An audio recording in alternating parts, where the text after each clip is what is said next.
बिहार के मुख्यमंत्री नीतीश कुमार ने इस्तीफा दे दिया है। जरा इस खबर को आप इस तरह से लें कि नीतीश कुमार ने इस्तीफा तो दिया है, लेकिन वो इस्तीफा उन्होंने एमएलसी यानी विधान परिषद से अपनी सदस्यता को लेकर दिया है। लेकिन मुख्यमंत्री के तौर पर अभी भी वो बदस्तूर कुर्सी पर बैठे हुए हैं, विराजमान हैं। और एक नई चर्चा यहाँ पर ये शुरू होती हुई दिखाई पड़ रही है कि आखिर नीतीश कुमार चाहते क्या हैं। आप देखेंगे कि लगभग इस बात को जब उन्होंने कहा था कि भाई मैं अब राज्यसभा जाना चाहता हूं, मैं मुख्यमंत्री नहीं रहना चाहता, और राज्यसभा के लिए अपना नामांकन करते हैं, चुनाव जीत भी जाते हैं। इसके अलावा 14 दिन के अंदर उनको अपना इस्तीफा सौंपना होता है और आज वो अपना इस्तीफा दे देते हैं। लेकिन इसके बाद की कहानी क्या इसके बाद नीतीश कुमार मुख्यमंत्री बने रहना चाहते हैं, या अब यहां से इस्तीफा देकर पूरी तरीके से दिल्ली की कह सकते हैं जो राजनीति है उसमें इन्वॉल्व होना चाहते हैं, राज्यसभा में रहना चाहते हैं। ये कई ऐसे सवाल हैं जो उठकर सामने आ रहे हैं। लगातार इसको लेकर पशोपेश की स्थिति बिहार की जनता के बीच बनी हुई है, क्योंकि रिपोर्ट ये भी बताती है कि अभी भी अगर नीतीश कुमार चाहें, क्योंकि अब वो एमएलसी नहीं रहे, उन्होंने इस्तीफा दे दिया है, लेकिन उसके बावजूद भी अगर वो चाहें तो 6 महीने तक मुख्यमंत्री के पद पर रह सकते हैं। ये इसका तकनीकी पहलू है। अब ऐसे में क्या नीतीश कुमार मुख्यमंत्री रहने वाले हैं, या आने वाले 2-4 दिन के अंदर वो मुख्यमंत्री पद से भी इस्तीफा दे देंगे, क्योंकि 9 अप्रैल या 10 अप्रैल के आसपास उनका जो कार्यकाल है राज्यसभा के लिए वो यहाँ से शुरू होता हुआ दिखाई पड़ेगा। तो क्या नीतीश कुमार अब यहाँ से जो मुख्यमंत्री का पद है जिस पर वो अभी भी विराजमान है, उनसे उनका मोह क्या छूट नहीं पा रहा है? क्या वो इससे इस्तीफा नहीं देना चाहते, और क्या आने वाले 3-4 महीने तक मुख्यमंत्री के तौर पर नीतीश कुमार ही काम करते रहेंगे? ये कई तरह के सवाल हैं जो नीतीश कुमार को लेकर उठते हुए दिखाई पड़ रहे हैं। इन तमाम मुद्दों पर बात करेंगे, लेकिन उससे पहले एक नजर डाल लेते हैं नीतीश कुमार के सियासी करियर पर। किस तरह से उन्होंने अपनी राजनीति का आगाज किया और किस तरह से वो पॉलिटिकल तौर पर आगे बढ़ते हुए नजर आए, आप जरा ये रिपोर्ट पे एक नजर डालिए। नीतीश कुमार बिहार के सुशासन बाबू, जन्म 1 मार्च 1951, बख्तियारपुर बिहार, उम्र 75 साल, मार्च 2026 तक, जाति कुर्मी, पिछड़ी जाति से आने वाले, माता का नाम परमेश्वरी देवी, पिता राम लखन सिंह आयुर्वेदिक डॉक्टर और स्वतंत्रता सेनानी। शिक्षा, प्रारंभिक शिक्षा Ganesh high school Bakhtiyarpur, degree electrical engineering Bihar college of engineering Patna से 1972 में। शुरुआती career Bihar state electricity board में जॉब, लेकिन जेपी आंदोलन से जुड़कर राजनीति में आए। परिवार, शादी 22 फरवरी 1973 मंजू कुमारी सिन्हा से, जो कि सरकारी स्कूल टीचर और इंजीनियर थी। पत्नी का निधन 2007 में। बेटे निशांत कुमार बीआईटी मेसरा से इंजीनियरिंग। निशांत राजनीति से दूर रहे, लेकिन मार्च 2026 में जेडीयू ज्वाइन किया। पिता के राज्यसभा जाने के साथ ही राजनीतिक एंट्री हुई। भाई बहनों की बात करें तो कुल 5 भाई बहन, जिसमें बड़े भाई सतीश कुमार किसानी करते हैं, 3 छोटी बहनें उषा, इंदु और प्रभा देवी। पूरा परिवार राजनीति से दूर रखा, लेकिन अब बेटे की राजनीतिक एंट्री से वंशवाद की चर्चा। बिहार में राजनीतिक सफर की मुख्य टाइमलाइन की बात करें तो 1985 पहली बार एमएलए बने बिहार विधानसभा, 1989 पहली बार एमपी बने लोकसभा में और कुल 6 बार के सांसद। 1990 में पहली बार केंद्रीय राज्य मंत्री बने। 2000 में पहली बार सीएम बने, लेकिन कुछ दिनों के लिए। 2003 में समता पार्टी का जनता दल में विलय, जनता दल यूनाइटेड बना, और 2005 से अब तक बिहार के सबसे लंबे समय तक सीएम रिकॉर्ड 10 बार शपथ ली। सीएम के रूप में कार्यकाल 3 मार्च 2000 से 10 मार्च 2000, 24 नवंबर 2005 से 26 जुलाई 2017, 2015 से 2017, 2020 से 2022, 2022 से 2024 और 2024 से 2025। इसके बाद 20 नवंबर 2025 से मार्च 2026 10वीं बार अब राज्यसभा में एंट्री। लालू प्रसाद यादव के साथ रिश्ता, 1970 जेपी आंदोलन में एक साथ जेल गए, दोनों की दोस्ती बनी। 1990 में लालू प्रसाद यादव के साथ जनता दल में रहे, लेकिन लालू के एमवाई समीकरण वर्सेस नीतीश की विकास सोच से टकराव हुआ। 1994 में नीतीश ने समता पार्टी बनाई, लालू यादव के खिलाफ बगावत। कभी दोस्त कभी दुश्मन, बिहार की सियासत का क्लासिक ट्विस्ट।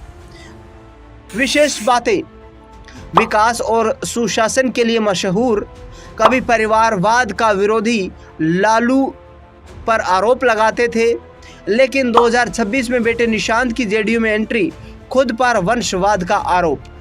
मार्च 2026 अपडेट, राज्यसभा चुनाव लड़ने के साथ सीएम पद छोड़ने की घोषणा, बिहार में 20 साल का नीतीश युग खत्म होने वाला है। तो देखा आपने नीतीश कुमार ने किस तरीके से राजनीति की शुरुआत की, किस तरह से सफलता की सीढ़ियां चढ़ते हुए दिखाई पड़े और 2005 से लेकर अब तक लगातार वो मुख्यमंत्री के पद पर बने हुए हैं। अब ऐसे में जो मूल सवालों की हम लोग बात कर रहे थे कि ये नीतीश कुमार इस कह सकते हैं इस्तीफे के बाद अपना जो पॉलिटिकल रुख है वो किस तरह का दिखाते हुए या करते हुए दिखाई पड़ेंगे। एक जो कह सकते हैं कि जो उनके लिए एक ये भी खबर निकल कर सामने आ रही है कि हो सकता है कि वो आने वाले 4-5 महीने तक इस पद पर बैठे रहें और उसके बाद ही वो इस्तीफा देते हुए नजर आए, क्योंकि अगर वो 6 महीने तक भी मुख्यमंत्री के पद पर बैठे रहते हैं तो उन्हें कोई दिक्कत नहीं आने वाली, क्योंकि 6 महीने के अंदर में या तो उनको अगर मुख्यमंत्री के पद पर रहना है तो या तो उनको फिर वापस एमएलसी बनना पड़ेगा,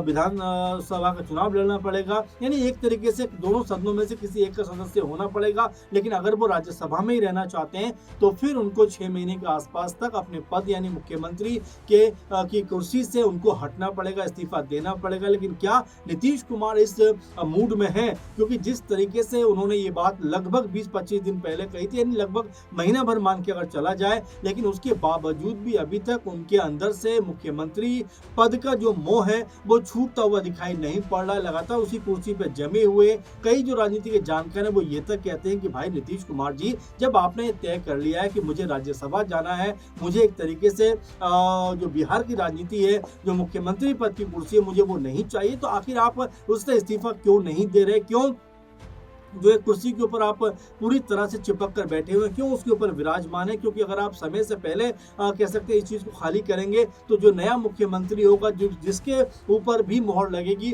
उसको भी यहाँ पर समय मिलता हुआ दिखाई पड़ेगा। लेकिन अभी भी जिस तरह से अगर मगर और तमाम अटकलबाजियों का दौर जारी है, उसको लेकर कई लोग ये भी कहते हैं कि मुख्यमंत्री के तौर पर नीतीश कुमार ने भले ही ये कहा हो कि मैं नहीं रहना चाहता, लेकिन अभी भी जिस तरीके से वो इस कुर्सी पे बने हुए हैं, यानी उनके अंदर का जो मोह है वो यहाँ पर छूटता हुआ दिखाई नहीं पड़ रहा।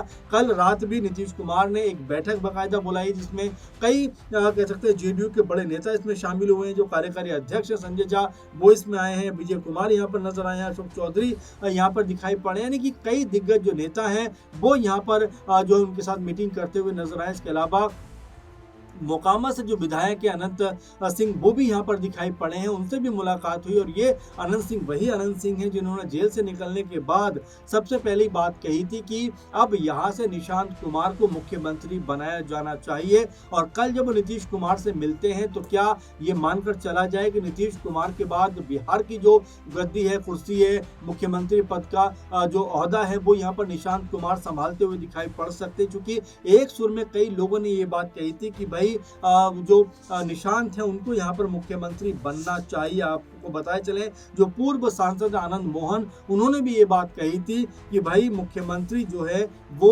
अब निशांत को मिलना जो बनना चाहिए, निशांत के अलावा किसी और चेहरे पर दाव नहीं लगाना चाहिए। तो इस तरह से बातें अब लगातार जेडीयू के अंदर से उठती हुई दिखाई पड़ रही हैं। और यहाँ पर नीतीश कुमार जिस तरह से एक बड़ा अजीबोगरीब फैसला उन्होंने किया, तमाम लोगों को चौंका दिया अपने फैसले से। अब वो क्या यहाँ से अपनी राजनीति की जो दूसरी पारी एक तरीके से, क्योंकि वो ये कह रहे थे कि भाई मैं जो हूँ राज्यसभा जाना चाहता हूँ, मैं राज्यसभा का सदस्य बनना चाहता हूँ, क्योंकि इससे पहले वो तमाम बड़े पदों पर काम कर चुके हैं, मुख्यमंत्री वो रह चुके हैं, विधायक वो रह चुके हैं, विधान परिषद की तरफ से भी एमएलसी वो रह चुके हैं, लोकसभा वो जा चुके हैं, जो लोकसभा में जाने के बाद सरकार में वो रह चुके हैं, सत्ता में रहते हुए वो रेल मंत्री रह चुके हैं, कृषि मंत्री रह चुके हैं, यानी कि तमाम बड़े बड़े ओहदे पर नीतीश कुमार ने जो है काम किया है। लेकिन जिस तरह से उन्होंने अचानक से अपनी ख्वाहिश जाहिर कर दी कि भाई मैं मुख्यमंत्री नहीं बल्कि मैं राज्यसभा जाना चाहता हूं। कई लोगों ने ये कहते हुए इस बात को लेकर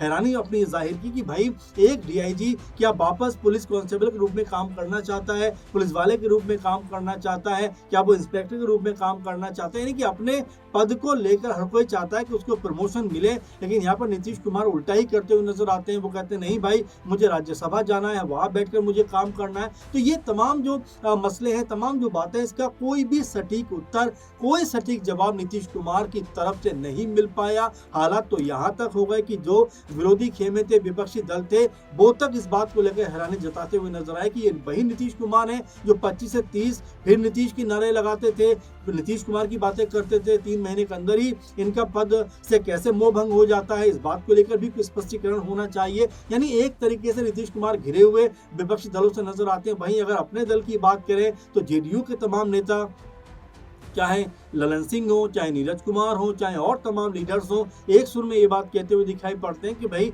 नीतीश कुमार को ये फैसला नहीं करना चाहिए था। नीतीश कुमार को जो है जो मुख्यमंत्री पद की कुर्सी है वो नहीं छोड़नी चाहिए थी। लेकिन आखिर क्या वो मजबूरी रही, क्या वो ऐसा जो है वो कह सकते हैं कि नीतीश कुमार के लिए पशुपेश वाली स्थिति आ गई कि उनको मुख्यमंत्री का पद छोड़कर राज्यसभा में जाने का उनका मन कर गया। तो इस तरह की चीजें लगातार हुई हैं बिहार में और अभी भी उस पर जो है तमाम तरह के संशय के बादल मंडरा रहे हैं कि आखिर नीतीश कुमार का अगला जो कदम है वो क्या होने वाला है। नीतीश कुमार क्या मुख्यमंत्री रहने वाले अगले 4-5 महीने तक, क्या वो आने वाले दिनों में इस्तीफा देने वाले? अगर इस्तीफा ही देना था तो आज जिस तरह से एमएलसी का उन्होंने इस्तीफा दिया, क्या वो यहाँ से मुख्यमंत्री पद को भी नहीं छोड़ सकते थे? तो फिलहाल अभी भी कई अगर मगर, कई अटकलें बाकी हैं। अब ऐसे में नीतीश कुमार क्या फैसला करते हैं, नीतीश कुमार क्या इसके ऊपर अपना जो है पॉइंट ऑफ व्यू रखते हैं, इसको लेकर सबकी निगाहें लगी हुई है। और सबसे महत्वपूर्ण सवाल कि एमएलसी को लेकर नीतीश कुमार ने भले ही ऐलान कर दिया, इस्तीफा दे दिया है, लेकिन बड़ा सवाल